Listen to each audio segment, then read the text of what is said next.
ভুল করে ফেলেছি বলছে 7 মাসের শিশুর ধর্ষক। কি ঘটেছিল সেই রাতে? মাত্র 26 দিনের মাথায় চার্জশিট, ঘটনার 81 দিনের মধ্যেই ফাঁসির সাজা। আদালত জানালো বিরলের মধ্যে বিরলতম ঘটনা। রাজীব ঘোষ ওরফে গোবরাকে মৃত্যুদণ্ড দিল কলকাতার পক্সো আদালত। কি করেছিল রাজীব?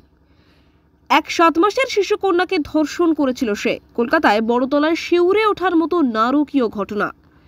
কি ঘটেছিল সেই রাতে? 2024 সালের 30শে নভেম্বর রাতে ফুটপাতে বাবা মার সঙ্গেই ঘুমিয়েছিল 7 মাসের শিশু কন্যা। মাঝরাতে ওই শিশু কন্যাকে কিডন্যাপ করা হয়। রাজীব ঘোষ ওরফে গোবরা তুলে নিয়ে যায় বাচ্চাটিকে। তারপর ওই শিশুকে ধর্ষণ করে। গোবরার বিকৃত লালসায় শিশুটি গুরুতর আহত, রক্তপাত হচ্ছিল যৌনাঙ্গে, পড়েছিল রাস্তায়। ভর্তি করা হয় হাসপাতালে। দুধের শিশুটি এখনও একটি সরকারি হাসপাতালে মৃত্যুর সঙ্গে লড়াই করছে। নির্যাতনের জেরে তার যৌনাঙ্গ এবং বৃহদন্ত ব্যাপক ক্ষতিগ্রস্ত হয়েছে বলে পুলিশ সূত্রে খবর। ঘটনার পরেই বড়তলা থানার সাব ইন্সপেক্টর মানসী মাইতির নেতৃত্বে শুরু হয় তদন্ত। গ্রেপ্তার করা হয় রাজীবকে। ডিএনএ পরীক্ষায় যুবকের বীর্য ও রক্তের প্রমাণ মিলে যায়।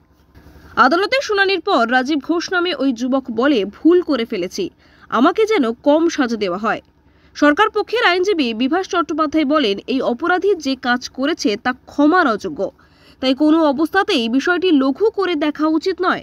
সব দিক থেকেই সরকার পক্ষ অভিযোগ প্রমাণ করেছে। তাই আমরা অপরাধী যুবকের সর্বোচ্চ সাজার দাবি জানাচ্ছি। যাবতীয় দিক খতিয়ে দেখে অপরাধের গভীরতা বিচার করে রীতিমতো স্তম্ভিত হয়ে যায় বিচারকও। একটি 7 মাসের শিশুকে ধর্ষণ করার মতো বিকৃত মানসিকতার এই অপরাধকে বিরলের মধ্যে বিরলতম বলে জানান বিচারক ইন্দ্রিলা মুখোপাধ্যায় মিত্র।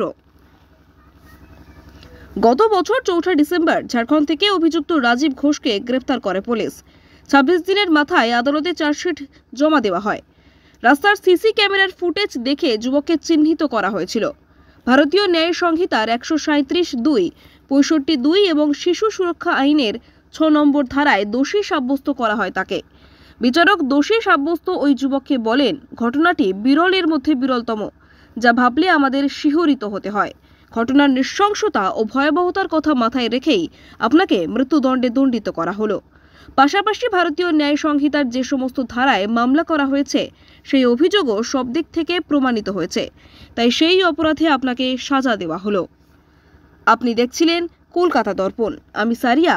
প্রতিবেদনটি ভালো লাগলে লাইক, কমেন্ট ও নিয়মিত আপডেট পেতে সাবস্ক্রাইব করতে ভুলবেন না। নমস্কার।